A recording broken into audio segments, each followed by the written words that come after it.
Hello guys, 30 তারিখে আমাদের একটি বিয়েবাড়ির নেমন্তন্ন ছিল। তো সেই বিয়েবাড়ির নেমন্তন্নতে আমি কীভাবে সাজুগুজু করেছি তো সেই ভিডিও নিয়ে চলেছি। এবার সাজের জিনিস তো বার করেছি, কিন্তু একটু স্কিন প্রেপ তো করতেই হবে। তার সেই জন্য আমি তখন একটু ফেস প্যাক লাগিয়েছিলাম। এটা D10 ফেস প্যাক লাগিয়েছিলাম ডক্টর রাসেলের। তো তারপর সন্ধে না বিকেল আমি মেকআপের সব কিছু নিয়ে বসে পড়েছি। এবার এখানে দেখো লাইটের জন্য তোমরা বুঝতে পারছো কি আমি সব ফটোগুলো তোমাদের কাছে শেয়ার করে দিচ্ছি। আমি আর আমার মা ইনভিটেশনে গিয়েছিলাম, আর তোমরা ব্রাইডকে দেখেই নিলে।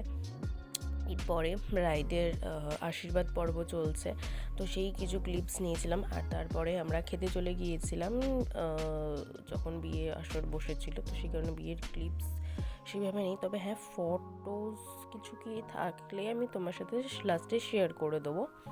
তো এই ছোটো ভ্লগটা তোমাদের কেমন লাগলো অবশ্যই আমায় জানিও। আর যদি তোমরা আমার সাজের পুরো ডিটেলস জানতে চাও, দেখতে চাও আমার টিউটোরিয়াল, তো তাহলে আমায় কমেন্ট করে জানিও, আমি অবশ্যই তোমাদের সাথে শেয়ার করবো। চলো আজকের মতো টাটা।